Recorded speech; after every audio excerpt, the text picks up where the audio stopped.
안녕하세요. 참석해주신 여러분 감사합니다. 2021년 성남시 청소년재단과 포스코 ICT가 함께하는 성남 청년 AI 프리 인턴십 최종 결과 공유회 사회를 맡은 1기 참가자 구본준입니다. 진행에 앞서 프리 인턴십 홍보 영상을 함께 보시겠습니다.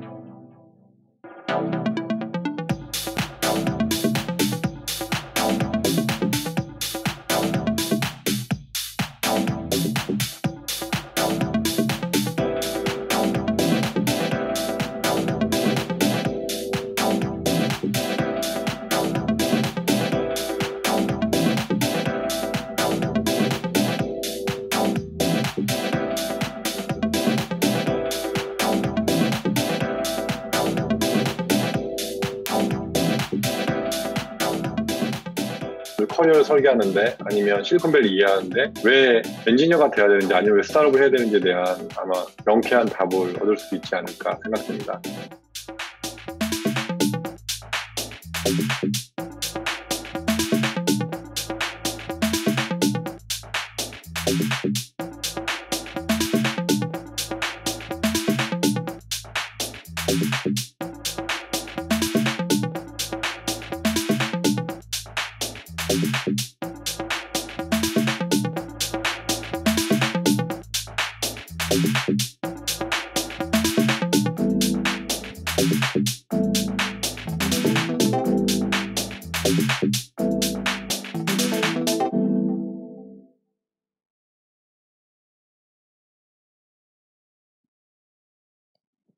영상에서 보신 바와 같이 성남 청년 프리 인턴십은 사회 진출을 준비하는 청년들을 위한 실리콘밸리 스타일 팀 프로젝트입니다.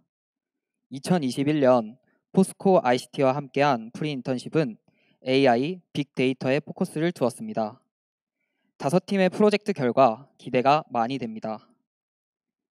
오늘 이 자리는 높은 경쟁률을 뚫고 선발된 24명의 청년이 6주간 수행한 프로젝트와 사후 활동의 결과물을 공유하는 자리입니다. 바쁜 일상 속에서도 열심히 참여해준 청년들에게 많은 응원과 격려 부탁드립니다.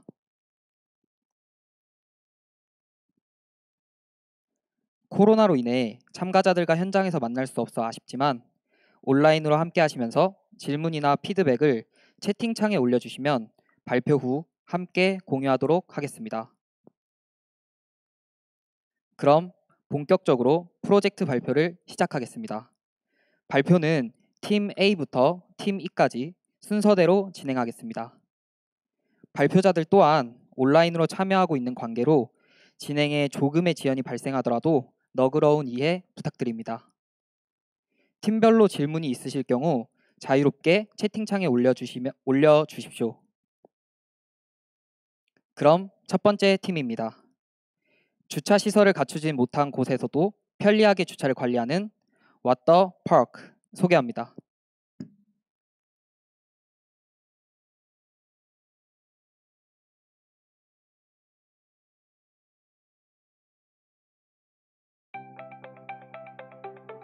저희 팀은 차량 번호판 인식을 통한 주차장 관리 서비스를 개발하게 된 팀 A입니다. 집중적인 개발을 하기 위해 총 3분야로 나눠서 진행했습니다. 프론트엔드, 백엔드, AI로 개발했습니다. 프론트엔드에는 김현빈, 백엔드에는 조윤근 님이 개발했고 AI에는 송고은님, 오현택 님이 개발했습니다.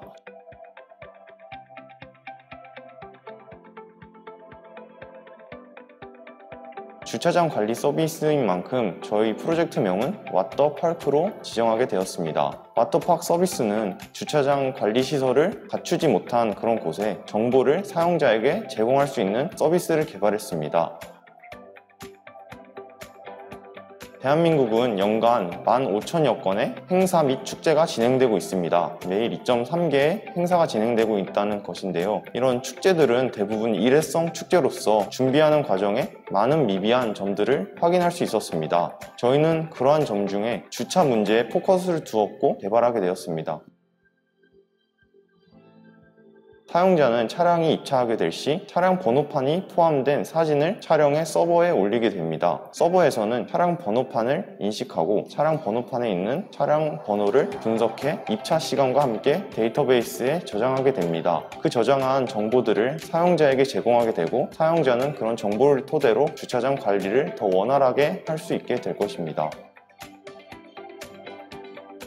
프론트엔드는 리액트를 사용했습니다. 리액트는 웹의 요소들을 컴포넌트화하여 높은 재사용성을 가지고 동적인 웹사이트를 구현하는 데 용이합니다. 또한 동적인 웹페이지를 보다 효율적으로 유지보수하고 관리할 수 있도록 하기 위해 사용하였습니다. 백엔드는 파이썬 기반 마이크로 웹 프레임워크인 플라스크를 사용했습니다. 플라스크의 특징은 매우 가볍고 간단하기 때문에 API 서버를 구현하는 데 매우 용이했습니다. 그렇기 때문에 단기간에 개발을 완성해야 하는 저희 프로젝트에 알맞은 프레임워크라고 생각하여 선택하게 되었습니다. 현재까지는 데이터베이스에 저장할 데이터가 많지 않아 플라스크와 호환이 되고 파이썬으로 사용하기 쉬운 SQLite를 데이터베이스로 선택하였지만 리팩토링을 통해 데이터가 쌓일 경우를 대비하여 MySQL 설계를 대비하고 있습니다. 동적인 컨텐츠에 대한 요청에 빠르게 응답하기 위해 비동기 처리를 위한 미들웨어인 구니콘을 설계하였고요.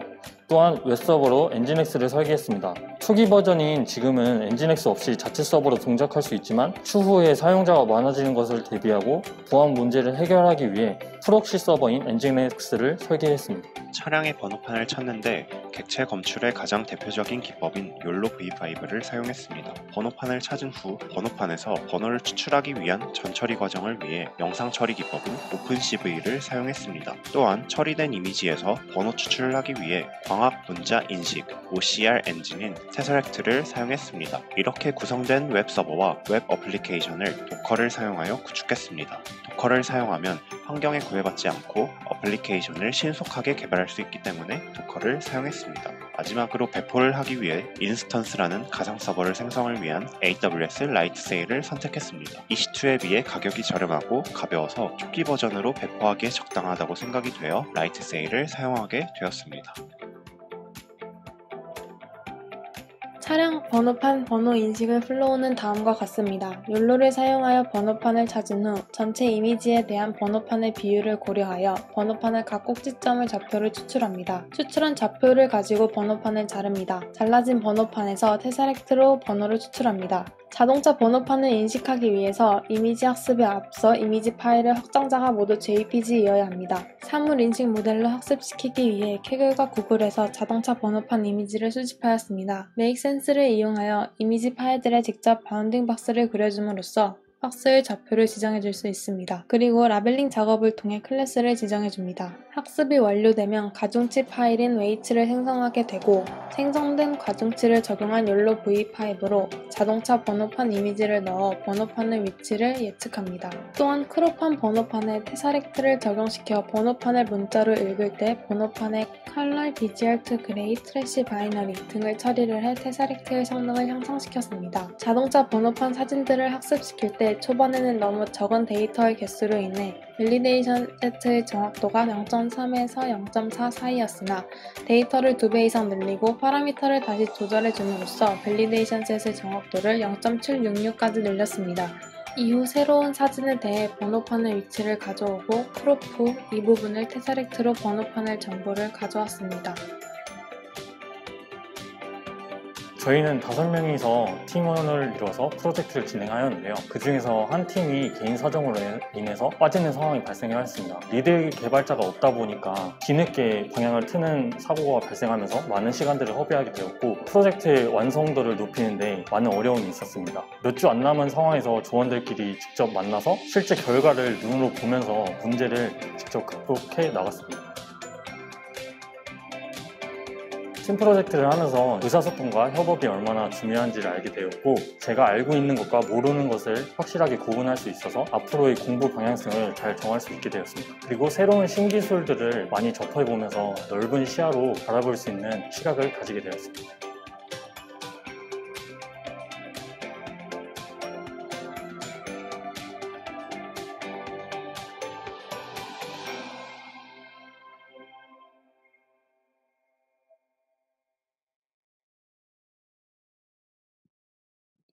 이어서 A팀의 김현빈 님께서 마무리 코멘트 해주시겠습니다.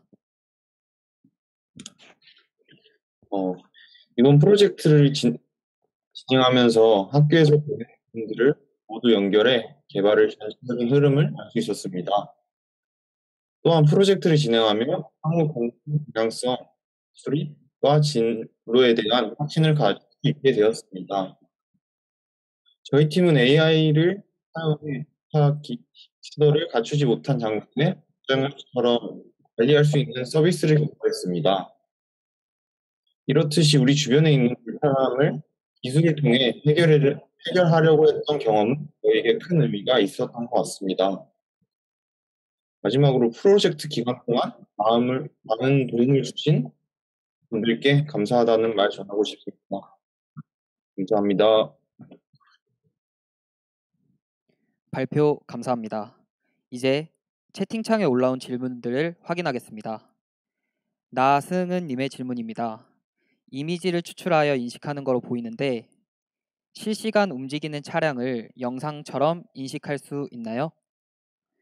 이 질문에 대해 A팀에서 답변해 주실 분 마이크를 켜고 말씀해 주세요.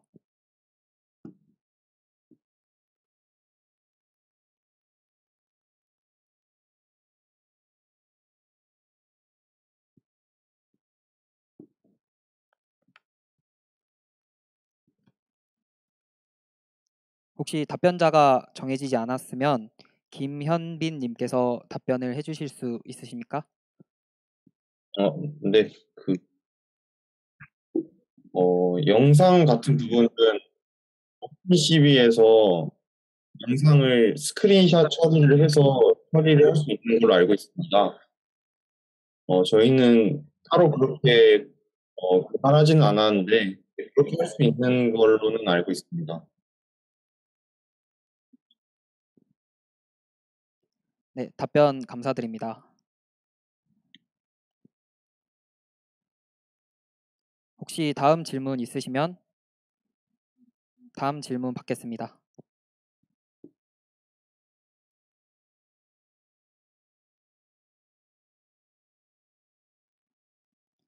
질문이 없다면 이어서 다음 프로젝트를 소개하겠습니다. AI 비전, 자세를 자세하게 교정할 각, 병원을 대신할 각 나온다. 포스처 클리닉 팀입니다.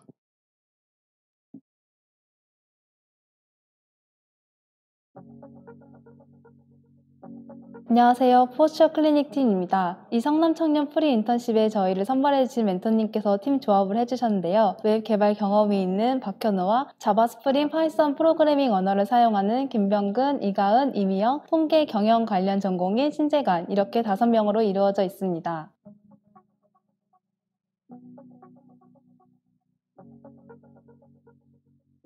프로젝트 모집 공고 제목에는 AI가, 설명에는 웹, 앱 형태의 결과물 도출이라 되어 있었고 지원서에는 프로젝트 아이디어를 제출하게 되어 있었습니다. 저희 팀원 모두 각자 프로젝트 아이디어를 열심히 써냈던 기억이 있습니다. 인공지능의 컴퓨터 비전 분야와 코비드-19로 인한 재택근무, 홈스쿨링, 건강 관심의 급증을 생각하면서 포스처 클리닉이 탄생하게 됐습니다. 현대인은 앉아있는 시간이 상당히 길지 않습니까? 공부, 근무, 이동뿐만 아니라 식사, 여가 생활을 보낼 때도 앉아있습니다. 너무 오랜 시간을 앉아있기 때문에 신체에 무리가 가고 그 고통을 감내하면서 생활하고 있습니다. 그래서 저희 팀은 자세를 개선함으로써 치료를 할 수 있다는 개념을 잡았습니다. 컴퓨터 분야의 인공지능이 자세를 정밀하게 분석 및 파악하고 사용자 중심 메뉴를 개발하여 개인 맞춤형 자세 교정 피드백을 받는 솔루션입니다. 스마트폰, 노트북 등 내장 카메라가 탑재된 사용자의 디바이스 또는 이미지 파일이나 동영상을 업로드하여 자세 개선 솔루션을 제공받습니다. 포스처 클리닉의 전체적인 실행 프로세스입니다. 이미지로 측정하기, 영상으로 측정하기 두 가지 방법 중 한 가지 방법을 선택하여 사용자는 측정을 진행합니다. 영상으로 측정하기 같은 경우 사용자는 카메라를 측면에 두어 평소 업무를 진행하던 자세로 측정에 임합니다. 일정 주기마다 사용자의 자세를 자동으로 측정하여 사용자에게 해당 결과를 안내합니다. 사용자의 자세가 나쁠 경우 피드백을 통하여 사용자의 자세가 교정될 수 있게끔 유도합니다. 이미지로 측정하기 같은 경우도 영상으로 측정하기와 동일한 프로세스를 가집니다. 두 측정 방법 모두 대시보드 탭에서 날짜별로 결과를 열람을 할 수 있습니다. 또한 부위별로 각도의 평균을 확인할 수 있습니다.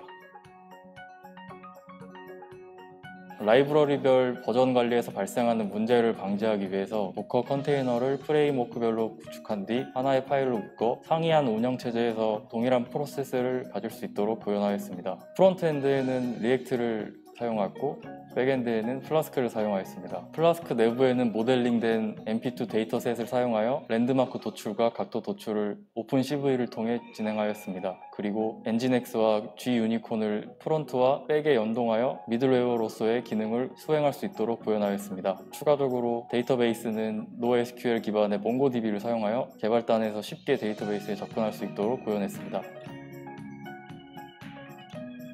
사용자가 가장 처음에 마주하는 자세 측정 UI입니다. 사용자는 영상으로 측정하기 그리고 이미지로 측정하기 두 가지 방법 중 한 가지를 선택하여 측정을 진행할 수 있습니다. 사용자는 카메라의 전신이 나오도록 카메라의 각도를 조정합니다. 이때 사진으로 측정하는 것보다 사람이 직접 의자에 앉아 측정하는 것이 정확도가 좀 더 높습니다.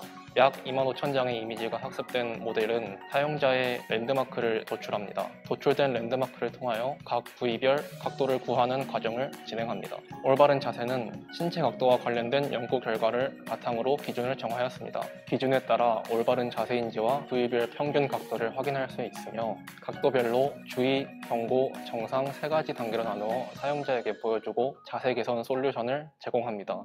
대시보드 페이지에서 이전에 측정했던 결과들을 모두 확인할 수 있고 이는 사용자가 점진적으로 자세가 좋아짐을 확인할 수 있습니다.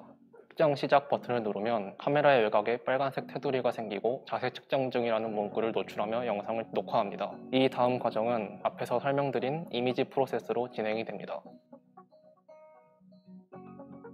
저희 프로젝트에서 가장 주목해야 할 부분은 실시간으로 자세 개선 솔루션을 받을 수 있다는 점입니다. 사용자는 사진 하나만 전송하면 자신의 목 각도와 허리 각도를 확인할 수 있으며 동시에 자세 교정 솔루션을 받을 수 있습니다. 그리고 일상생활에서의 자연스러운 자세 측정을 원하시는 분들을 위한 영상으로 측정하는 기능도 있습니다. 또한 대시보드 페이지에서 현재까지 사용자가 측정한 자세들을 볼 수 있는 히스토리 페이지를 볼 수 있습니다. 이를 이용하여 사용자의 자세 변화를 한눈에 확인할 수 있습니다.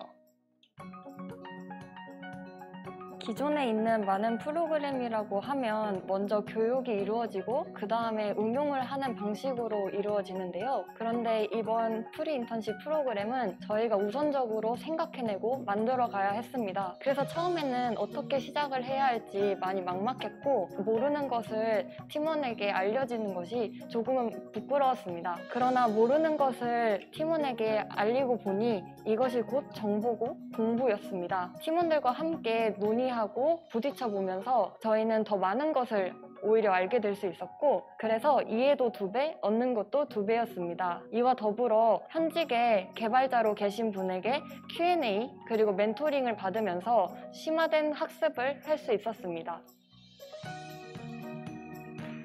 프리 인턴십 프로그램을 통해 정말 많은 것을 경험할 수 있었는데요. 첫 번째는 팀원들과의 회의 시간 조율 방법이었습니다. 공통의 회의 시간을 정하는 것은 생각보다 쉽지 않았습니다. 저희만의 타임테이블을 만들었는데요. 이를 통해 저희는 회의 시간을 결정하는 것에 시간을 많이 투자하지 않아도 됐었고 다른 곳에 더 에너지를 쏟을 수 있었습니다. 두 번째는 커뮤니케이션입니다. 서로 함께 주제를 정하고 내용을 정했더라도 각자 생각하는 플랫폼의 형태나 컨텐츠, 타깃, 목표 등은 조금씩은 다를 수밖에 없었습니다. 저희는 이것을 개선하고자 POC를 우선적으로 설정을 해서 공통의 목표를 향해 저희는 프로젝트를 완수할 수 있었습니다. 이 완수한 프로젝트 경험을 통해 저희는 많은 자신감을 얻게 되었고 개발자의 시선, 기획자의 시선, 그리고 고객사의 시선으로 바라볼 수 있게 되었습니다.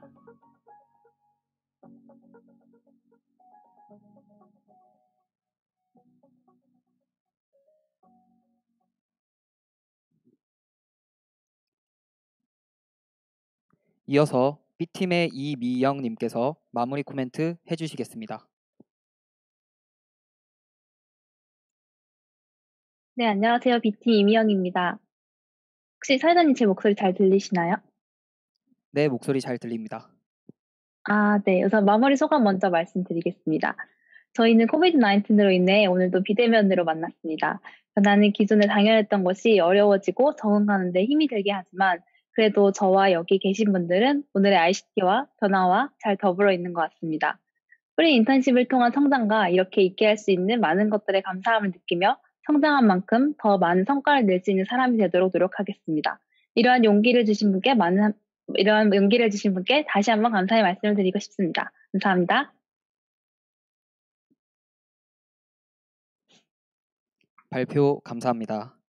이제 채팅창에 올라온 질문들을 확인하겠습니다.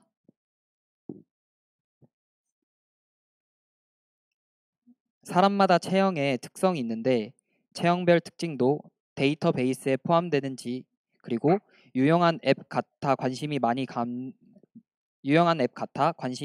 간다고 합니다. 이 질문에 대해 B팀에서 답변해 주실 분이 있다면 마이크를 켜고 말씀해 주시길 바랍니다. 네, B팀에서 제가 말씀드리겠습니다. 들리시나요? 네, 잘 들립니다. 네. 우선은 이미지에 대해서 저희가 어떤 특징을 가지고 있는지 알고리즘에 대해서 먼저 이해가 조금 필요한 질문이라고 생각이 됩니다. 우선은 저희가 이제 신체 중에 어디한 부분은 어디에 있다는 것이 그 로컬 이미지의 한 점이 중요한 부분이 아니라 어떤 이미지는 어떠한 것의 특징과 연결되어 있다는 것이 중요한 알고리즘입니다. 보통 시계열이나 이제 이 시계열이 아니더라도 이 이미지 분석에 대해서는 주변에 연결되어 있는 것들에 대해서 특징을 추출할 수 있기 때문에 체형과 다르더라 하더라도 어느 정도의 확률이 많이 올라가 있는 그 특징 가지고 있습니다. 그렇기 때문에 어느 정도 그 알고리즘을 통해서 AI의 연산량을 통해서 높은 정답률 또는 높은 그 유사도를 추출할 수 있습니다. 네, 구체적인 답변 정말 감사드립니다. 추가적으로 실제 시장에 경쟁력 있게 내놓으려면 어떤 부분을 보완해야 하는지,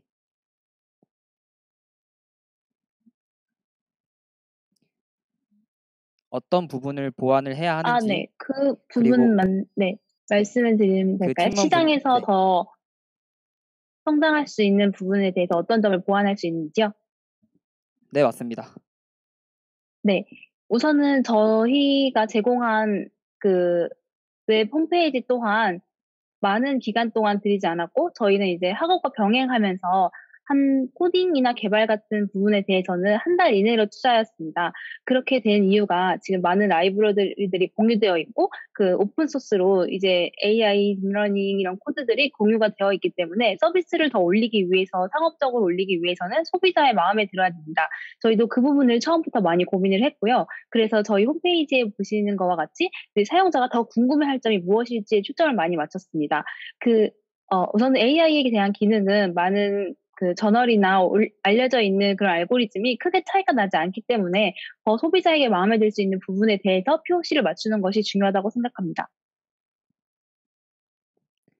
네, 답변 감사드립니다. 또 추가적으로 사진 촬영에서 결과 도출까지 전체 프로세스는 얼마 정도 걸리는지 질문 드립니다. 저희 동영상에 조금 설명이 부족했던 것 같습니다. 저희는 거의 실시간에서 한 1초 이내의 시간의 딜레이가 발생합니다.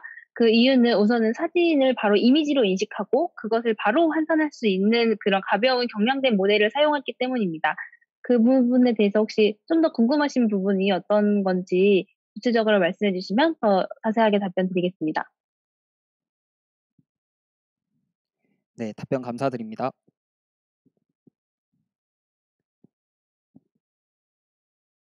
추가적인 질문이 있으면 채팅창에 작성해 주시면 감사하겠습니다.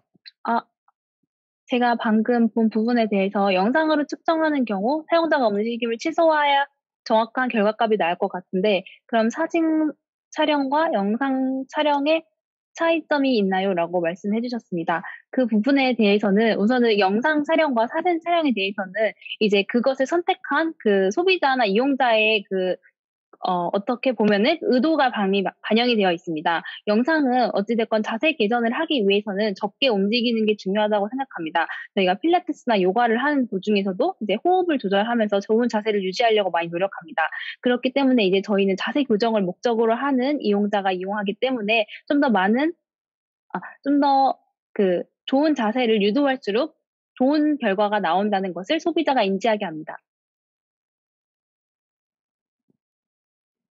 네, 많은 질문에도 답변 성실히 잘 해주셔서 정말 감사드립니다. 혹시 추가적인 질문이 있다면 채팅창에 작성을 해주시면 소개하도록 하겠습니다. 추가적인 질문 드리겠습니다. 아까 이미지를 통한 분석을 이용해 피드백을 주는 방식을 제시하셨는데 영상을 통해 실시간으로 장시간 동안 지속적인 피드백을 제공하는 것도 가능한지, 그리고 아무래도 사진 한 장을 프로세싱하는 것과 실시간으로 장시간 영상을 프로세싱하는 것이 차이가 많이 있을 것 같아 영상을 사용할 시에 어려운 점이 어떤 것들이 있을까 궁금합니다. 이 질문에 대해서도 답변해 주시면 감사하겠습니다. 네, 우선은 저희가 사용한 모델이 영상이나 이미지나 그 2D 이미지를 분석한다는 점이 있습니다. 그렇기 때문에 영상을 이제 인터넷 속도에 따라서 받아들여지게 되는데 그것을 어느 정도 순간적으로 그 자세를 개선시키기 위해 피드백을 주는 것입니다. 그래서 이 통찰적으로 사용자가 움직이는 부분에 대해서는 저희가 집중을 하지 않고 그 실시간으로 반영을 한다는 것도 이제 어느 정도 이제 사용자가 계속 움직이고 있는데 자세를 좀 이렇게 집중력을 떨어뜨렸을 때 이런 부분에 대해서 어느 초별로 이제 피드백을 주기 때문에 그 2D 이미지를 바로 인식하기 때문에 시간상 계산에는 차이가 크지 않습니다. 그렇기 때문에 이용자가 자세를 바르게 유지하면 더 좋은 결과가 나오는 것이 동일하게 이루어집니다. 네, 답변 정말 감사드립니다. 이어서 다음 프로젝트를 소개하겠습니다. 반려동물을 키우시는 분들 주목하시면 좋을 것 같습니다. 견종을 빠르고 정확하게 구별해 드립니다. AI 기반 이미지 분석을 통한 견종 구분 및 정보 제공 서비스 나 누구게 소개하겠습니다.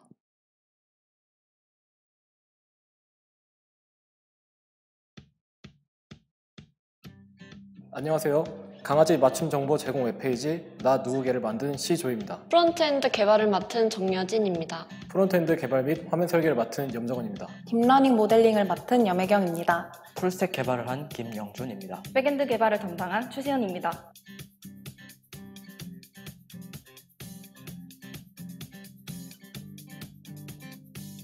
유기견 증가 원인 중 하나가 반려견에 대한 정보 부족이라는 것을 안 후 견종 정보를 쉽고 빠르게 제공할 수 있는 웹페이지를 제작하고자 하였습니다. 나 누구게는 사용자가 반려견의 사진 한 장만으로 견종 정보를 쉽고 빠르게 파악할 수 있도록 도와주는 웹페이지입니다. 한국애견협회에 등록되어 있는 120종을 기준으로 학습시켰으며 3순위 안에 반려견 견종을 맞출 확률은 무려 95%까지 도달합니다. 견종, 5가지 항목별 점수, 주의사항, 특징, 해시태그, 총 5가지의 정보를 맞춤형으로 정보 제공하고 있습니다. 첫 페이지에서 업로드 버튼을 통해서 강아지 사진을 업로드할 수 있습니다. 해당 이미지가 미리 보기가 될 수 있도록 구현해냈습니다. 이미지를 삽입한 뒤에 찾아보기 버튼을 클릭하게 되면 플라스크 안에 AI API를 통해서 이미지 분석값이 왼쪽 박스에 정송되어 단일 견종을 3순위까지 확인할 수 있습니다. 링크를 자세히 보시면 해당 견종과 퍼센테이지를 확인할 수가 있습니다. 링크를 클릭하게 되면 3순위까지에 해당되는 견종을 몽고DB 안에 있는 데이터를 플라스크를 통해서 끌어오게 되는데 견종별 운동성, 건강관리도 훈련도와 같이 지표화된 것들을 저희는 막대 그래프를 통해서 사용자가 직관적이고 간단하게 볼 수 있도록 구현해냈습니다. 저희는 도커라는 환경 내에서 프론트엔드는 리액트를 통해서 개발을 했고 백엔드는 엔진엑스와 플라스크를 통해서 개발을 했습니다. 모델 학습은 텐서플로우에서 했으며 해당 모델을 학습시키는 데이터는 셀레니움을 통해서 획득했습니다. 마지막으로 견종 정보가 들어가는 데이터베이스는 몽고DB를 사용했습니다. 저희는 모델 학습을 다음과 같이 계획했고 목표 정확도를 75%로 선정했습니다. 처음에는 세퀀셜 모델을 통해 모델을 직접 설계해서 학습을 진행했습니다. 임의로 레이어를 변경하면서 모델의 구조를 바꿔 계속해서 학습을 진행했으나 계속해서 높은 손실도와 낮은 정확도를 얻었습니다. 저희는 이를 데이터 부족의 문제로 판단했고 크롤링을 통해 견종별 이미지를 추가적으로 수집하여 학습을 진행했습니다. 그래서 약 2만 장의 데이터를 추가적으로 확보하여 사용했습니다. 하지만 그 결과 과적합이 발생했고 정확도 또한 크게 향상하지 않았습니다. 그래서 3차 학습으로 세퀀셜 모델을 인셉션 V3를 베이스로 하는 모델로 변경했습니다. 그 이유는 데이터를 추가적으로 확보하였음에도 정확도가 불충분하였고 계속해서 레이어의 배치 사이즈와 에폭시 값을 조정하는데 시간이 많이 소요되었기 때문에 이 문제를 극복하기 위해 인셉션 V3 모델을 선정하게 되었습니다. 기존의 CNN 모델들이 인풋 이미지에 동일한 크기의 컨볼루션 필터를 하나씩 덧대는 구조라면 인셉션 모델은 여러 크기의 필터를 동시에 사용하는 구조로 되어 있습니다. 그래서 이미지를 처리할 때 여러 크기의 필터들이 복합적으로 작용하여 이미지의 특징을 더 잘 잡아내 이 모델을 사용하게 되었습니다. 그 결과 손실도는 1.5 이하로 떨어졌고 정확도 또한 75% 가까이로 증가했습니다. 정확도를 향상시키기 위해 마지막으로 파인 튜닝 과정을 추가했습니다. 그 결과 정확도가 처음에 목표로 했던 75%와 가장 가깝게 나타났습니다. 그래서 이 모델에 대하여 이미지를 추가적으로 확보하여 예측값을 구했습니다. 예측값을 높은 순으로 정렬했을 때 1순위의 예측값은 80.3%, 3순위까지의 누적 예측값은 95.2%까지 나와 저희는 이 모델을 최종 모델로 선정하였습니다.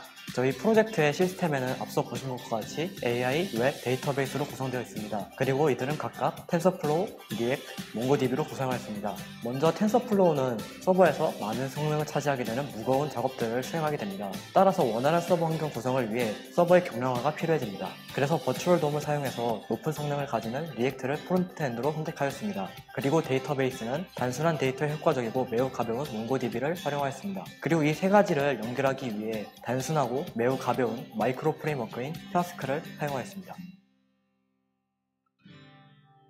나 누구개의 특장점으로는 첫 번째, 빠르고 쉽게 견종 정보를 얻을 수 있습니다. 두 번째, 120종의 견종 구분이 가능하기 때문에 반려견으로 키우는 대부분의 견종을 구분할 수 있습니다. 세 번째, 생김새를 바탕으로 구분해주는 나 누구개를 통해 어떤 견종이 믹스되었는지 알 수 있습니다. 네 번째, 나 누구개의 견종 분류 모델을 활용하여 견종 분석이 필요한 다른 곳에 이용될 수 있습니다. 다섯 번째, 이 프로젝트에서 활용된 이미지 분류 기술을 통해 안면 인식, 손 제스처와 같은 다양한 분야에서 활용이 가능합니다. 개발자들과 협업을 해가지고 하나의 결과물을 만들어낼 수 있을까 좀 많이 걱정이 됐는데 같이 밤새서 고민하고 오류를 하나씩 해결하다 보니까 하나의 프로젝트가 완성이 되었고 그것이 저에게 큰 자신감으로 다가왔습니다.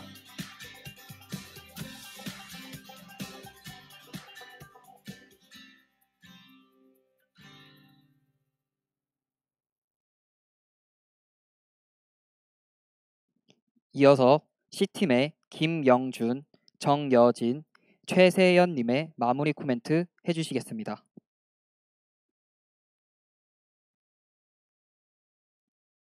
네, 안녕하세요. C조 김영준입니다.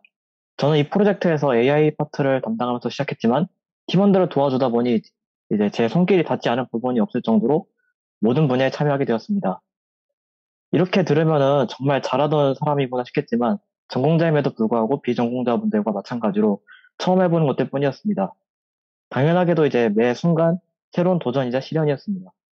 하지만 이런 순간마다 감사하게도 멘토님들과 구글의 도움을 받으며 한 곱이 한 곱이 넘기다 보니 성공적으로 마무리할 수 있었습니다. 덕분에 큰 자신감을 얻었고 새로운 도전들을 이어나가기 위한 시작점이 되었습니다. 이상입니다. 안녕하세요. C조 장여진입니다. 이 프로젝트를 참여하기 전에는 막연히 전공자만 개발을 할 수 있을 것이라고 생각해 왔습니다. 하지만 프로젝트 후 제가 정해놓았던 한계와 편견을 스스로 깨고 개발을 할 때 비전공자의 위치에서 어떤 아이디어나 영향력을 줄 수 있을지에 대해 고민해 볼 수 있었습니다. 성남 청년 AI 프리 인턴십에 참가하지 못했더라면 절대 발견할 수 없었던 저의 가능성을 봐주시고 격려해주신 모든 팀원분들과 멘토님들께 정말 감사했던 경험이었습니다. 이상입니다.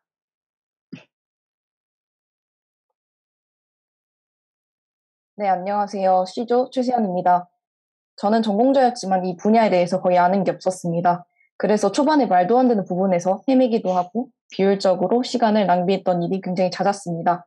하지만 여러 멘토님들의 조언과 경험이 쌓이면서 프로젝트의 방향성을 찾게 되었고 마무리 못할 것만 같았던 프로젝트를 무사히 마칠 수 있었습니다. 덕분에 자신감을 얻어 계속해서 이 분야에 대해서 공부하고 프로젝트도 계속해서 진행하게 되었습니다. 방향조차 잡지 못했던 저에게 방향을 알려주신 멘토님들, 응원해주신 관계자분들 모두 감사합니다.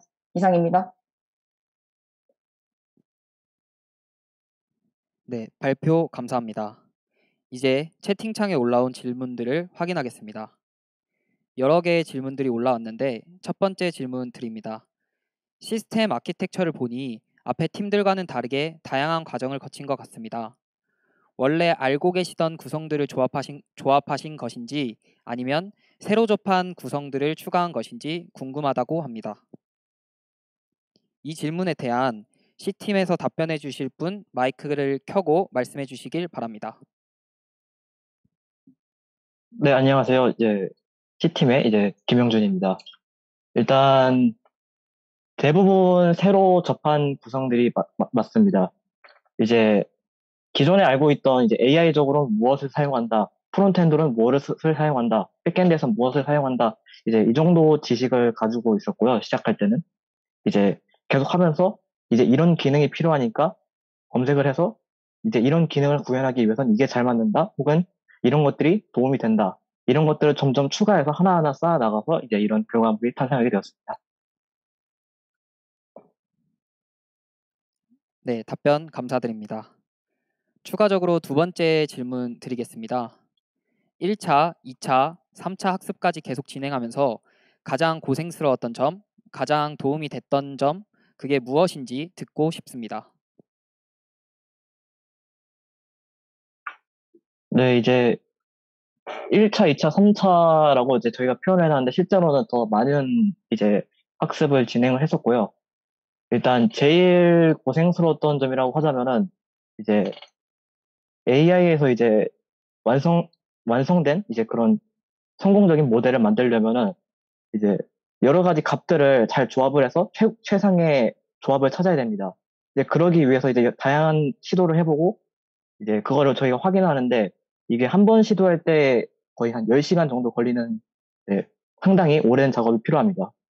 그러다 보니까 한 번 시도할 때 저희의 의도와 다르게 예를 들어서 이번에 성공할 거라고 기대를 하고 시도를 했지만 그렇게 되지 않았을 때 가장 좀 힘들었던 것 같습니다. 가장 도움이 됐던 점이라면 아까 말씀드린 대로 다양한 시도를 해보면서 노하우적인 측면을 되게 많이 습득한 것 같습니다. 많은 사람들이 AI 부분에서는 그냥 수학적인 알고리즘 계산이나 그런 지식들만으로 해결할 수 있는 게 아니라 이런 경험과 노하우에서 많은 성장을 얻게 된다 했는데 그 부분에서 가장 큰 도움이 됐던 것 같습니다. 네, 답변 감사드립니다.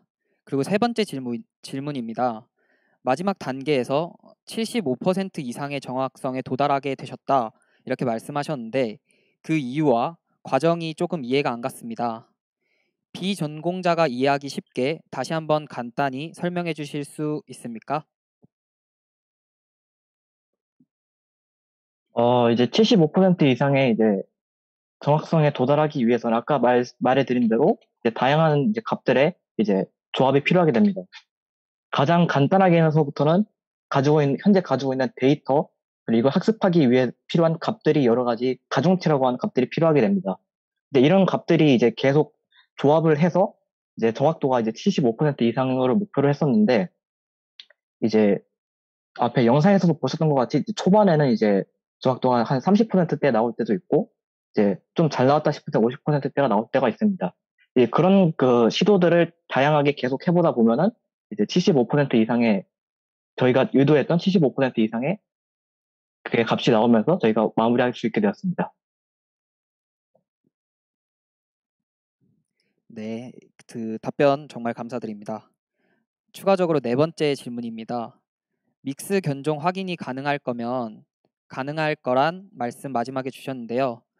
이미지 데이터 학습을 통해 순수 견종을 파악하는 것보다 훨씬 어려울 것 같은데 믹스 견종 파악을 실제로 시도해 보셨는지 그 과정에 있어 어떤 다른 시도를 해봐야 했는지 궁금합니다. 제가 답변하도록 하겠습니다. 실제로 믹스견을 테스트해 본 적은 없지만 강아지는 종이 섞였을 때 견종별 특징이 외적으로 각각 두드러지게 보이는 경우가 많습니다.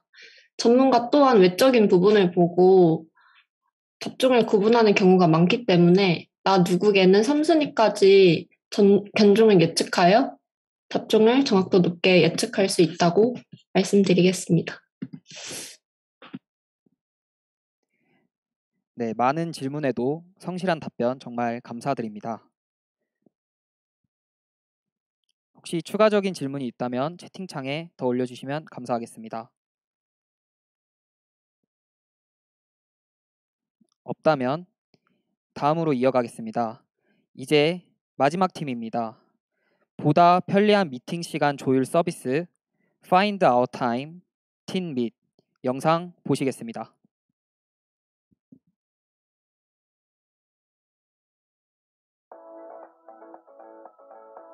안녕하세요. 저희 팀은 헬멧이고 팀원 구성은 오해찬, 이상민, 한수빈, 양혜인, 허서연입니다. 안녕하세요. 저는 인베디드 시스템을 전공하고 있고 데이터 학습과 백엔드를 담당한 오해찬이라고 합니다. 안녕하세요. 저는 성결대학교에서 컴퓨터 공학을 전공하고 있고 이번 프로젝트에서 프론트엔드를 담당하게 된 이상민입니다. 안녕하세요. 저는 아주대학교에서 미디어학과를 전공 중이고 이번 프로젝트에서 백엔드 부분의 도커 파트를 맡은 한수빈이라고 합니다. 안녕하세요. 저는 을지대학교 의료 IT학과를 전공하고 있는 양혜인이고 이번 프로젝트에서 백엔드로 데이터베이스를 맡게 되었습니다. 안녕하세요. 저는 가천대학교에서 소프트웨어학과를 전공하고 있고 이번 프로젝트에서 백엔드 회원가입 부분을 맡은 허서윤입니다.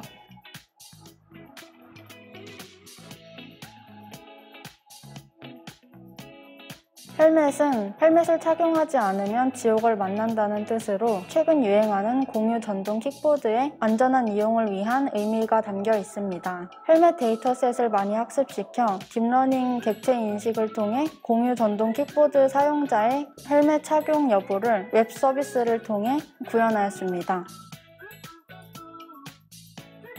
최근 길에서 공유 전동 킥보드를 사용하는 사람들을 굉장히 쉽게 찾아볼 수 있습니다. 표에서 나타난 것과 같이 공유 전동 킥보드 이용객 수가 2020년 기준 전년에 비해 6배나 증가한 것을 확인하실 수 있습니다. 하지만 안전거리 미확보, 신호 위반 및 신호 무시, 안전수칙 미준수 등의 다양한 이유로 전동 킥보드 안전사고가 2017년 195건을 시작으로 해가 갈수록 급격하게 사고율이 증가하는 것을 확인하실 수 있습니다. 이에 2021년 5월 13일 전동 휠, 전동 킥보드와 같은 개인용 이동장치의 안전한 운행을 위해 새로운 도로교통법 개정안으로 무면허 운전, 보호장비 미착용 등의 범칙금 및 과태료를 부과하기 시작했습니다. 하지만 허술한 단속과 사용자들의 잘못된 인식으로 여전히 법안이 지켜지지 않고 있으며 IT조선에서 서울 도심 전동 킥보드 사용자의 헬멧 착용 실태를 직접 확인한 결과 10명 중 8명은 여전히 헬멧을 착용하지 않았고 헬멧에 대한 중요성을 인식하지 못하는 분위기였다고 밝혔습니다. 이처럼 굉장히 저조한 헬멧 착용에 대한 대책이 필요할 것으로 확인되었습니다. 따라서 저희 팀은 위의 문제를 AI 기술을 통해 해결해 보고자 이번 프로젝트를 진행하게 되었습니다. 저희는 웹서버로 엔진X를 사용하고 서버사이드 프레임워크로 장고를 사용했습니다. 클라이언트 UI는 리액트를 사용해 만들었고 위스키 서버로는 구니콘을 사용해 동적인 요청이 들어오면 장고 서버로 요청을 보내 처리하도록 구성했습니다. 욜로 V5를 사용해서 학습 데이터를 만들고 이미지를 저장할 DB로 MySQL을 사용하도록 시스템 아키텍처를 구성했습니다. 저희 팀은 가장 가볍고 빠른 욜로 V5 파이토치 모델 모델로 학습을 진행하였습니다. 로보플로우 데이터셋을 활용하여 구글 콜앱으로 학습시켰습니다. 텐서보드의 그래프 결과를 보면 학습이 잘 진행되었음을 알 수 있습니다. 학습된 모델을 테스트해본 결과 헬멧을 잘 인식하는 것을 확인할 수 있었습니다. 프로그램 실행 과정에 대해 설명드리겠습니다. 우선 메인 홈 화면에서 스타트 버튼을 눌러 서비스를 시작합니다.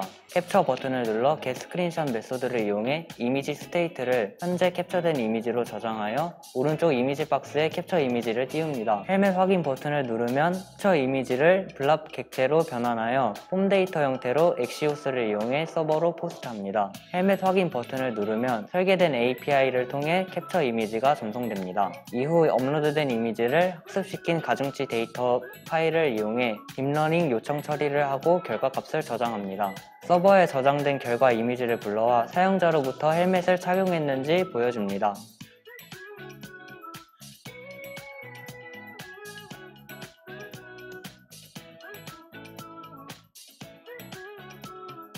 가장 주목하고 싶은 부분은 빠른 딥러닝 요청 처리라고 생각합니다. 저희 팀은 V4에 비해 낮은 용량과 빠른 속도를 가지고 있는 욜로 V5를 선택하여 데이터를 학습시키기로 결정했고, 실시간으로 헬멧 착용 여부를 판단하기 위해 가장 가볍고 빠른 욜로 V5S 파이토치 모델을 선택하여 진행하였습니다. 따라서 헬멧 인식을 빠른 딥러닝 요청을 통해 구현할 수 있었습니다. 이번 프로젝트 목표는 AI를 활용해서 웹이나 앱을 구현하는 것이었는데, 웹이나 앱을 구현해본 경험이 있는 팀원이 없어서 처음 계획을 하는 단계부터 어려움을 겪었습니다. 특히나 장고나 리액트 사이에서 캡처된 이미지를 서버로 주고받는 과정을 며칠 동안 헤맨 기억이 있습니다. 하지만 핸드쉐이커 멘토님들과 함께 1대1 피드백을 통해서 마침내 성공적으로 구현해낸 기억이 가장 인상 깊습니다. 마지막으로 전체적인 웹 설계 과정을 처음부터 끝까지 참여해보았고, 시스템 아키텍처를 그려보고 최근 유행하는 프레임워크를 날아가는 좋은 경험이었다고 생각합니다.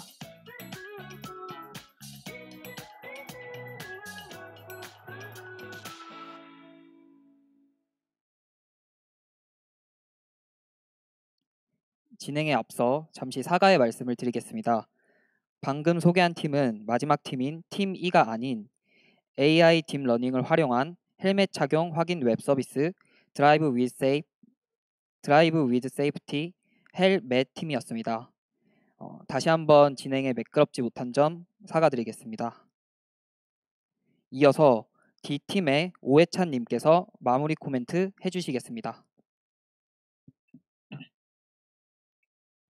혹시 잘 들리시는지 확인 부탁드립니다. 네, 잘 들립니다. 네. 저에겐 처음 참여해보는 대회 활동이었고, 기대감과 약간의 두려움으로 시작한 프로젝트가 오늘 드디어 마무리되었습니다. 처음 역할 분담부터 시작해서 최종 기능 구현까지 어색하고 모르는 것 투성이었지만, 팀원 모두가 중간에 포기하지 않고 끝까지 함께하였기에 새로운 하나의 경험을 쌓을 수 있었다고 생각합니다.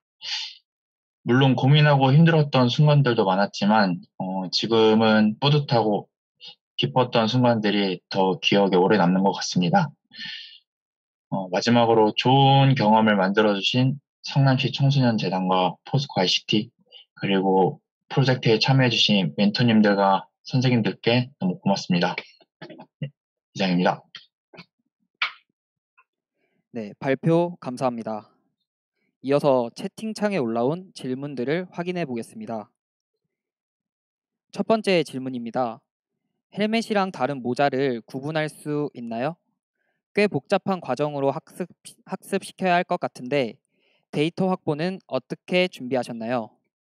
추가적으로 준비하면서 가장 고민되었던 점이 무엇이었는지 궁금합니다. 이거 제가 답변 드리겠습니다. 네, 답변해 주시면 감사하겠습니다. 네. 저희가 이제 헬멧 인식을 하기 위한 가중치 파일을 만들기 위한 데이터 학습을 진행할 때, 많은 헬멧 이미지에 대한 라벨링 작업이 필요했는데, 저희 프로젝트 기간과 계획이 저희가 직접 많은 헬멧 데이터 라벨링을 작업하기에 짧다고 판단되어서 로보플로우라는 이미 다른 사람들이 라벨링한 헬멧 데이터를 저희가 그냥 그 이미지를 가져다가 실제 학습만 저희가 진행을 할게 그 헬멧이랑 다른 모자를 구분하기 위한 계획은 잡았지만 좀 더 디테일한 이 사람이 헬멧을 쓴 건지 비닐을 쓴 건지 판단하기에는 조금 떨어지는 가중치 파일을 가지게 되었습니다. 이 부분은 저희도 인지는 하고 있었지만 시간 관계상 어쩔 수 없이 다른 사람이 라벨링한 데이터를 사용했던 것을 말씀드리고 싶습니다. 네, 답변 감사드립니다. 두 번째 질문입니다. 지금 프로젝트에서 활용하신 기술을 공유 킥보드 헬멧 인식에서 그치지 않고 보다 정확성 있게 응용하고자 한다면 어떠한 아이템이 있을지 고민해 보신 적이 있나요? 이 부분에 대해서 제가 말씀드리겠습니다. 저희는 그 공유 킥보드를 이용할 때 이제 헬멧을 착용했는지에 대해서 판단하는 웹 서비스를 만들었는데, 이거를 저희가 리액트를 사용해서 구현했다 보니까 이제 리액트 네이티브를 사용을 해서 네이티브 모바일 앱은 아니더라도 이제 하이브리드 앱으로 이제 만들어서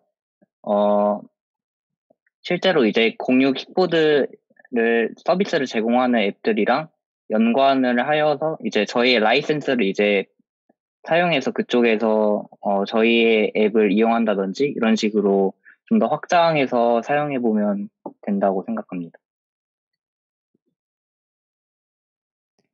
네. 그리고 추가적인 저희 여기 답변으로 저희가 저번 중간 발표 때 받았던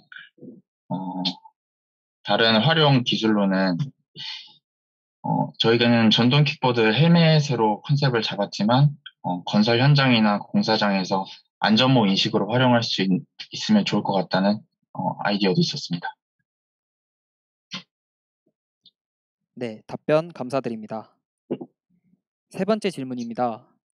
헬멧 착용 여부를 확인한다는 컨셉은 이해가 가는데 자전거 이용자로서 헬멧 착용의 중요성에 대해 많이 공감도 가였습니다. 이 아이디어가 어떻게 상업적으로 상용화될 수 있는지 생각을 해보셨는지 궁금합니다.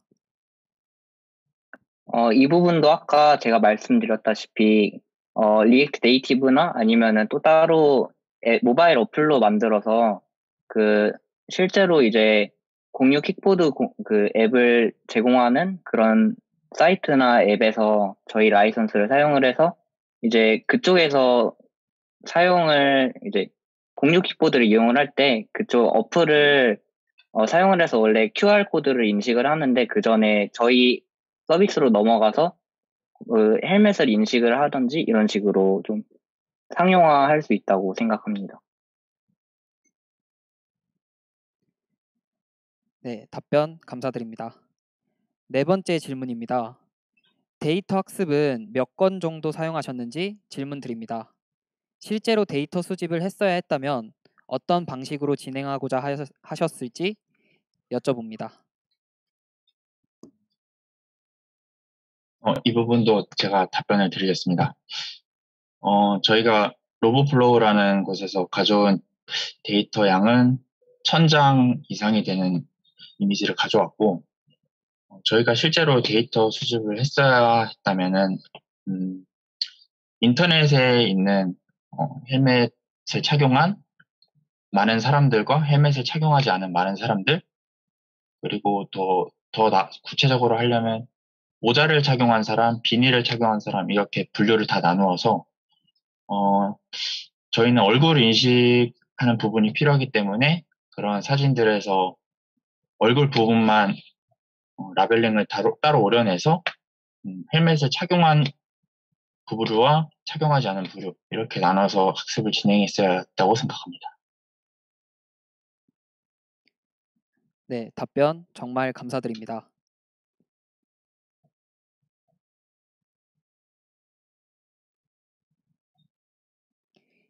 이제 정말 마지막 팀입니다. 다시 한번 소개드리겠습니다. 보다 편리한 미팅 시간 조율 서비스 Find Out Time, 팀 밋 영상 보시겠습니다.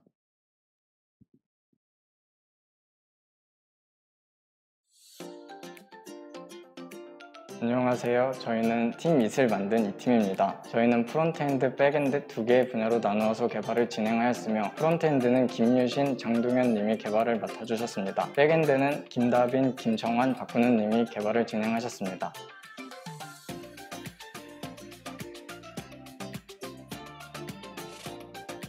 팀 밋은 팀 미팅을 뜻하는 팀 밋과 저희 이 팀을 강조하여 팀 밋이 되었습니다. 팀 밋은 팀원들과의 미팅 시간을 정하기 위해 보다 편리하게 개인 시간표에 자신의 일정을 입력합니다. 그 후 공통의 달력을 통하여 겹치는 미팅 가능한 시간이 나타나는 경우 색깔의 진하기를 통하여 보다 직관적으로 나타나므로 편리하게 조정할 수 있습니다. 모임이 진행되는 데 있어서 가장 어려웠던 점이 무엇이라고 생각하십니까? 바로 모임 시간을 정하는 일이라고 생각합니다. 팀원들끼리 되는 시간을 정하는 것은 굉장히 어려운 일입니다. 기존의 많은 사람들은 채팅방 등의 방식을 통해서 모임 시간을 정하였습니다. 하지만 모든 사람들의 되는 시간을 글로 정리해야 되기 때문에 가독성이 떨어지고 시간이 오래 걸린다는 단점이 있었습니다. 그래서 저희 팀밋은 달력을 기반으로 한 고유의 UI, UX를 통해서 모임 시간을 정할 수 있게 도와줄 수 있는 서비스입니다. 배포를 위해서 AWS에서 제공하는 라이트쉐일의 우분투 환경에서 프론트, 백단 모듈을 구성하였습니다. 각각 리액트, 장고 프레임워크를 사용하였고 프론트의 경우 코드 내부의 전역적인 상태 관리를 위해 리덕스를 사용하였습니다. 백엔드의 경우 엔진엑스, 구니콘을 연동하여 장고의 비동기 성능을 향상시켰습니다. 백엔드의 세 가지 아키텍처 모두 도커로 컨테이너 환경에서 동작하도록 하였고 데이터베이스로 AWS의 RDS MySQL을 사용하였습니다. ERD는 다음과 같습니다. 크게 세 가지, 페이지 생성, 회원가입 및 로그인, 일정표 공유 세 가지 유저 플로우를 고려하여 설계하였고 다수의 이용자가 사용할 수 있도록 최대한 컴팩트하게 컬럼을 구성하였습니다. 프론트의 기능 구현은 드래그, 달력, 그다음에 사용자의 편의성을 고려해서 기능을 선정하였습니다. 첫 번째로 달력의 경우 저희가 원하는 세로 드래그를 지원하지 않는다는 점에 있어서 저희가 직접 달력을 구현해서 사용을 하였습니다. 두 번째로는 드래그 기능은 마우스 오버 중에 키값을 판단하여서 마우스가 클릭 중이고 이동 중인 경우 드래그라 판단하여서 이를 배열에 추가하고 요소의 색상을 변경하는 식으로 사용을 하였습니다. 마지막으로 개인 시간표의 경우 달력에서 선택했던 날짜에 대해서 한 주 단위로 보여주는 UI로 보여지게 됩니다. 개인이 선택했던 달만 보일 수 있게 하도록 설정하였고 이를 통해서 사용자는 원하는 시간을 드래그해서 사용을 하게 됩니다. 그룹 페이지 생성을 할 때 들어온 데이터가 페이지스 뷰 API를 통해 서버가 연산을 하게 됩니다. 그 후 다음과 같은 레스폰스 데이터를 로그인 페이지에 전달하게 됩니다. 사용자가 아이디와 패스워드를 통해 로그인을 하게 되면 서버가 요청을 하게 되고 토큰을 발급하게 됩니다. 발급된 JWT 토큰이 클라이언트의 쿠키에 저장되는 스테이슬리스 방식을 사용하였습니다. 이는 다음 유저 인증 시 리퀘스트 헤더에 담겨 보내지게 됩니다. 페이지 생성 과정과 동일하게 사인업 뷰를 통하여 받은 데이터가 DB 값에 존재하면 로그인과 함께 암호화된 토큰 값과 개인 페이지 조회에 필요한 데이터가 리스폰스 데이터를 통하여 보내지게 됩니다. 사용자들이 입력한 가능한 시간대를 입력하면 제이슨 형식의 API 리퀘스트로 보내집니다. 그 후 서버에서는 사용자들의 겹치는 가능한 시간대를 클라이언트로 보내주는데 색깔의 진하기로 표현합니다. 저희 사이트 하나로 미팅 시간대를 결정할 수 있다는 점입니다. 기존의 구두 혹은 투표로 시간을 조율할 필요 없이 본인이 가능한 시간대를 입력하기만 하면 됩니다. 또한 겹치는 시간, 즉 미팅이 가능한 시간대를 시각적으로 보여줄 수 있도록 구현하였습니다. 입력받은 시간 정보를 토대로 연산하여 색 진하기를 다르게 표현하였고 결국 보다 직관적으로 가능한 미팅 시간을 확인할 수 있게 됩니다. 개발이 처음이었기 때문에 가장 어려웠던 점은 질문을 명확하게 해결하지 못했다는 점이었습니다. 책이나 구글링을 통해 해결할 수 있지만 질문이 질문으로 이어지고 질문이 명확하게 해결되지 못했게 됐다는 단점이 있었습니다. 팀원들이 질문을 해결해주고 팀장님 같은 경우는 질문 세션을 따로 열어서 궁금했던 점을 극복할 수 있었습니다.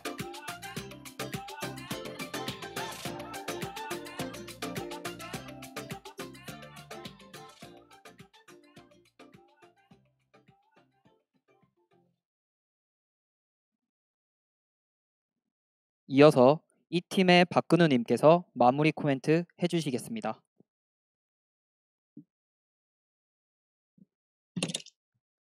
네, 프로그램에 대한 소감을 말씀드리며 마무리하겠습니다. 프로그램을 진행하면서 느낀 점이 있는데 개발자는 커뮤니케이션 능력이 중요하다는 것입니다. 프론트와의 협업에서 서로가 어떤 데이터를 원하는지, 어떤 과정으로 개발이 진행되는지 이해하지 못해 소통의 어려움을 겪었습니다. 이를 해결하기 위해 무엇보다 중요했던 것은 문제를 명확히 하는 것이었습니다. 저희는 API 문서화를 통해 엔드포인트를 명확히 하며 해결하였습니다. 문서에는 해당 API의 기능, URL, 리퀘스트 레스폰스의 JSON 형식을 담았습니다. 네, 이렇게 노션으로 정리하며 원하는 키 밸류를 확인하고 변경이 필요할 시 날짜를 잡아 회의를 진행하였습니다. 저희 팀이 이렇게 감정적 문제로의 변짐 없이 원활히 프로젝트를 진행할 수 있었던 가장 큰 이유라고 이것을 생각하고 있습니다. 네, 끝으로 이러한 경험을 할 수 있었어서 뜻깊었다고 생각합니다. 감사합니다. 네, 발표 감사합니다. 이제 채팅창에 올라온 질문들을 확인하겠습니다. 첫 번째 질문입니다. 겹치는 시간대를 볼 수 있게 페이지 중심으로 구동되는 걸까요? 아니면 만약 사용자로서 나의 스케줄을 다양한 그룹의 페이지와 공유할 수도 있는 건가요? 이 질문에 대한 답변, 이 팀에서 답변해 주실 분 마이크를 켜고 말씀해 주시면 감사하겠습니다. 제가 답변하겠습니다. 우선 첫 번째로 시간대를 볼 수 있는 거는 페이지 중심으로 구동되는 것이 맞고요. 이게 UI 중심으로 이제 페이지가 형성이 되다 보니까 조금 더 가시적으로 유저들이 어떤 시간이 겹치는지 확인할 수 있는 점이 저희 페이지의 웹 서비스의 가장 큰 이점이라고 생각합니다. 네, 그 구현에 있어서 앱이 아니라 웹을 사용했던 것도 저 두 번째 질문에서 그룹의 페이지와 공유할 수 있는지 여쭤보신 저 부분이랑도 답변이 겹쳐질 수 있는데, 네, 그러니까 이렇게 저희 팀은 일단 답변을 드리자면 다른 그룹 페이지와 공유를 할 수 없는데요. 이게 최대한 그 빠른 처리와 그 과시적인 서비스를 만들기 위해서는 그 유저당 하나의 시간대만 사용을 할 수 있도록 하는 것이 최적의 서비스 구현이었습니다. 네, 답변 감사드립니다. 두 번째 질문입니다. 마이크로소프트 아웃룩에서 미팅을 잡고 조율할 때 이미 비슷한 기능이 제공되고 있습니다. 이미 알고 계시다면 지금 구상하신 제품을 어떻게 차별화시킬지 궁금합니다. 이런 기능이 있는지는 잘 몰랐었는데요. 조금 더 다르게 차별화할 수 있는 방법이라면 이제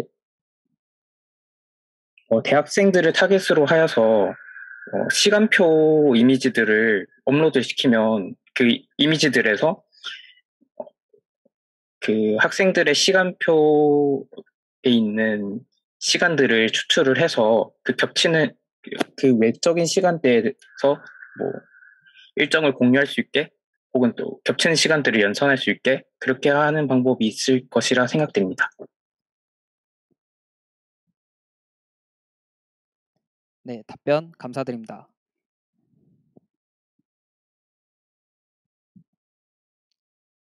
추가적인 질문 있다면 채팅창에 남겨주시면 감사하겠습니다. 없다면 이제 이로써 5팀의 발표가 모두 끝났습니다. 여러분 어떠셨나요?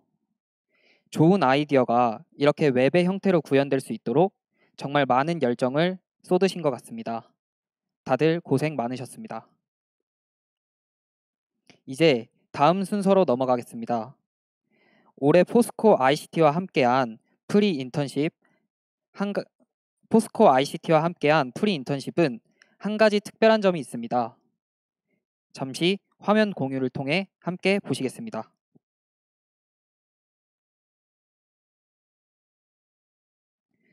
바로 사후 활동을 진행했다는 점인데요. 사후 활동은 크게 세 가지로 이루어졌습니다. 첫 번째, 대학산업기술지원단 유니테프에서 주최하고 플래글리에서 주관하는 AI 응용 능력 인증 사업을 통해 참가자 모두 팀 프로젝트에 대한 공식 심사를 받고 응용 능력별 자격 인증서를 받았습니다. 두 번째, 발표를 통해 보신 팀별 프로젝트 결과 영상 제작이 진행되었습니다. 이 영상은 참가자들이 취업 활동에 활용할 수 있는 포트폴리오 기능을 할 수 있도록 만들어졌습니다. 마지막으로 기업과 인재를 연결하는 플랫폼 탤런트 X를 통하여 IT 포트폴리오 컨설팅을 진행하였습니다. 참가자들을 위해 포트폴리오 특강과 더불어 1대1 컨설팅을 진행하였습니다.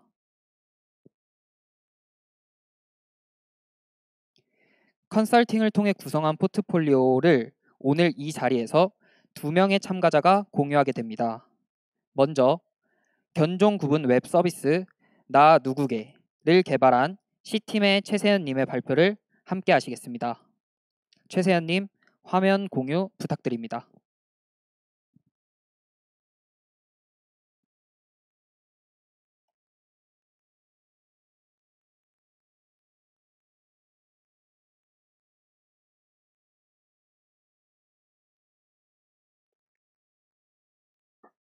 네, 모두 잘 보이시나요?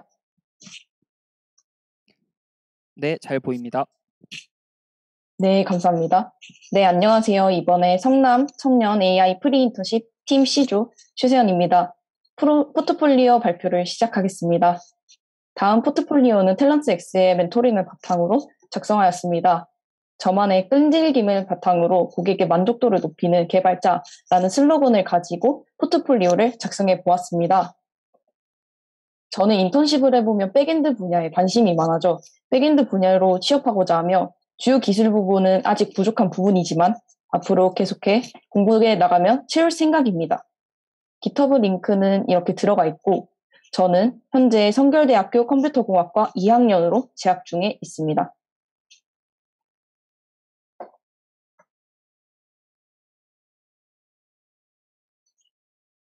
다음으로는 프로젝트 설명이 있겠습니다. 나 누구게 샵 페이스태그 알리오케이를 진행하였습니다. 세부 사용 내용은 제가 이 프로젝트에서 어떤 걸 했는지에 대해 나와 있고 GitHub 링크와 PPT 링크 모두 걸어두었습니다. 나 누구게는 반려견의 사진을 이용해 제일 비슷한 견종의 정보를 제공하는 웹사이트입니다. 여기서 저는 백엔드 엔지니어를 맡았었고 총 5명이서 진행하였으며 파이썬, 플라스크, 텐서플로우, 몽고DB 등의 프로그램을 사용하였습니다. 샵 페이스 태그는 등록된 등장인물의 페이스 태깅과 타임라인을 제공하는 웹사이트입니다. 여기서도 백엔드 엔지니어로 참여했으며 총 6명이서 진행을 하였고 파이썬, 플라스크, 율로 V5, MySQL 등의 프로그램을 사용하였습니다. 데모 영상도 함께 걸어두었습니다. 알리오케이는 다수의 사람들의 행동을 실시간으로 분석해서 폭력 의심 행동을 감지합니다. 총 3명이서 제작을 하였고 파이썬, 오프포즈, 텐서플로우 등의 프로그램을 사용하였습니다. 다음으로는 전공 관련 활동들을 나열해 보았습니다. 교내 코딩 동아리 앱들에서 임원 활동 중이며 전공 영합 동아리 J2KB에서 자기 활동을 하였습니다. 이번에 참여한 성남 청년 AI 프리 인턴십을 수료하였고 AI 응용 능력 인증 프로그램에서 2등급을 받았습니다. 실리콘밸리 온라인 인턴십을 수료하였습니다. 수상으로는 교내 게임 아이디어 경진대회에서 장려상을 수상했으며 교내 컴퓨터공학과 학생의 기획국을 담당하고 있으며 실습 조교로도 현재 일을 하고 있습니다. 한국장학재단 국가 우수 이공계 장학생으로 현재까지 장학생으로 있습니다. 앞으로 저는 멈추지 않고 더 다양한 프레임워크들과 언어를 사용해 프로젝트 공모전에 참여할 계획입니다. 이상으로 발표를 마치겠습니다. 감사합니다.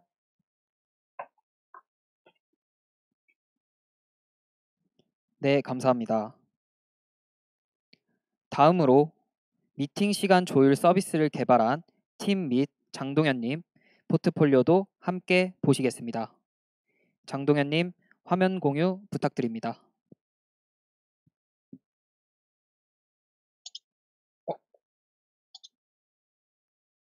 네, 안녕하세요. 혹시 화면 잘 보이시나요?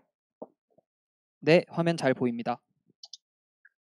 네, 안녕하세요. 저는 이번 우수사례로 발표를 받게 된 한국산업기술대학교 메카트로닉스공학과 4학년 장동현 학생이라고 합니다. 첫 페이지에서는 포트폴리오를 하나의 저만의 책이라고 생각해서 다음과 같이 디자인하였고 Think, Communicate, Success로 생각하고 소통하고 성공해내는 저의 자신을 담았습니다.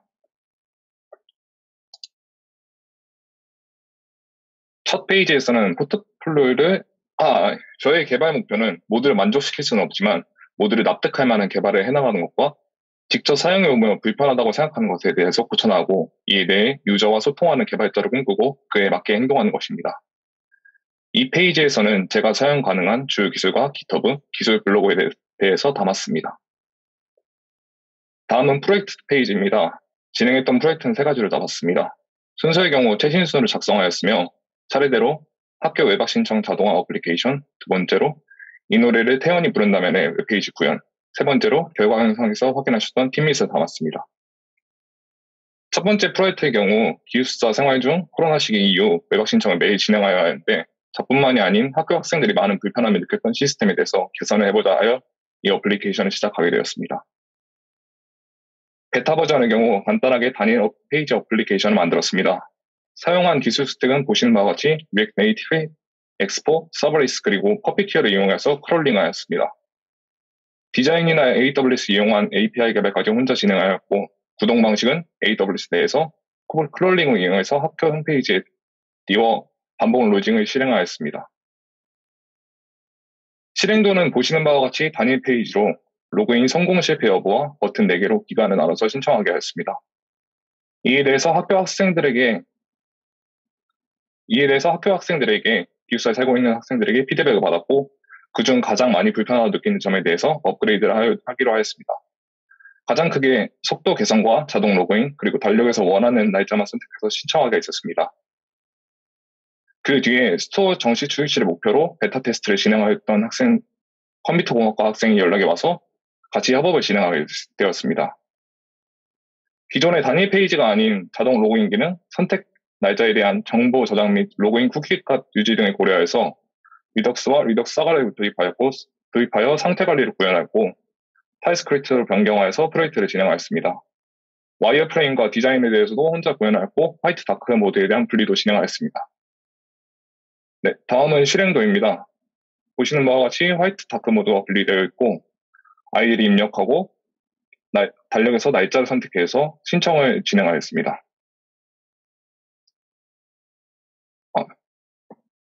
가장 크게 속도 개선과 자동 로그인 그리고 달력에서 원하는 날짜만 선택하게 있습니다. 그 뒤에 스토어 정식 출시를 하여서 지금 학생들에게 배포되어 있고 플레이스토어는 정식 출시가 되어서 버전 3까지 업그레이드하였고 iOS의 경우 엑스포 환경에서 배포를 진행 중에 있습니다.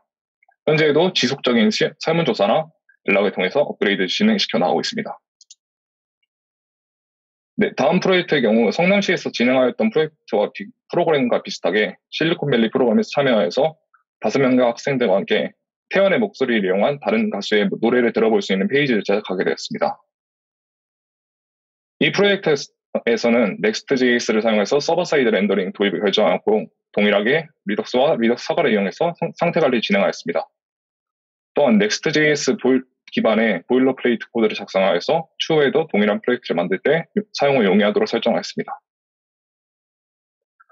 페이지의 경우 2페이지로 구성되게 됩니다. 첫 페이지의 경우 태연의 목소리로 다른 가수의 목소리를 들어볼 수 있는 페이지와 노래를 변경하게 되면 애니메이션 효과를 주고 그리고 반응형 디자인 또한 구성을 하였습니다. 네, 두 번째 페이지의 경우 TTS 변환 페이지인데 KSS 변화가 팀 내에서 진행하였던 태연 목소리를 이용한 데이터셋 학습 결과로 나뉘어서 입력을 하는 텍스트에 대해서 음성을 재생시켜주는 페이지입니다. 네, 다음은 세 번째 프로젝트의 경우 성남시에서 진행하였던 팀밋입니다. 이 또한 어플리케이션을 통해 배포 예정으로 개발 중에 있습니다. 업그레이드 중에 있습니다. 이 프로젝트에서는 달력을 직접 만들어 사용한 점과 UX적인 드래그를 누락하려고 구현하였습니다. 네, 페이지의 경우 앞에 결과 영상에서 확인하실 수 있는 생략하도록 하겠습니다. 네, 결과적으로 최초 포트폴리오를 6월 정도에 처음 작성하였는데 써내려가면서 제가 프로젝트를 하면서 부족했던 점과 그리고 지금까지 10개월간 진로를 변경해서 개발 공부를 진행하였던 자신에 대해서 되돌아보고 좀 더 나은 방향으로 발전시킬 수 있는 방법에 대해서 더 많은 고민을 해보았던 것 같습니다. 그 결과 웹 신청 앱에 대해서 업그레이드를 진행하였고 팀 또한 부족했던 부분에 대해서 업그레이드를 진행 중에 있습니다. 막연하게 기업에 들어가기 위한 서류 작성이 아닌 저희 자신을 돌아볼 수 있는 시간이었던 것 같습니다. 이상입니다. 들어주셔서 감사합니다. 네, 장동현님 발표 감사합니다. 이로써 모든 발표가 마무리되었습니다. 참가자분들이 현장에 함께 계셨더라면 더 역동적인 소통의 장이 되었을 텐데 조금 아쉬움이 남습니다. 하지만 이러한 팬데믹 상황에서도 온 오프라인 상관없이 끝까지 긴 여정을 함께 해주신 여러분들께 다시 한번 큰 박수를 보냅니다. 현장에 참가자분들이 계시지 않은 관계로 성남시 청소년재단 청년정책실 이경주 실장님께서 수료증을 대독하여 주시겠습니다. 해당 수료증은 다음 주 여러분의 주소지로 안전하게 배송될 예정입니다. 그럼 이경주 청년정책실장님을 모시겠습니다.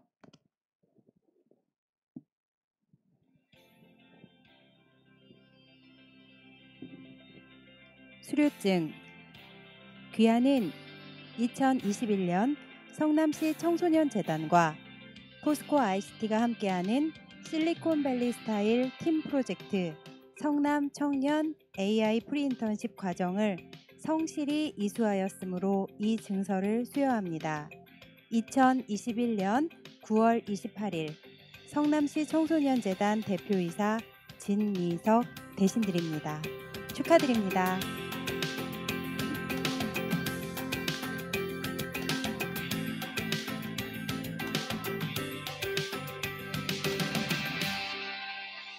감사합니다.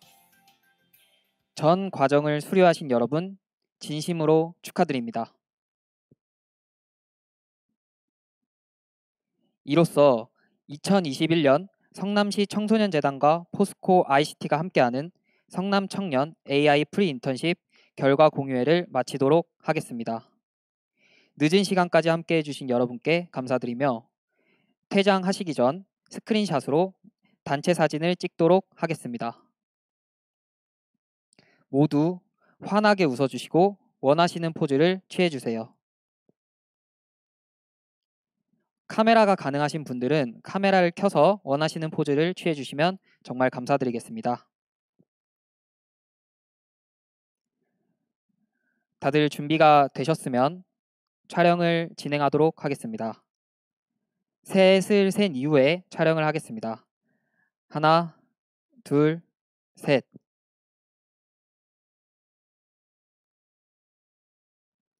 감사합니다. 지금까지 사회 구본준이었습니다.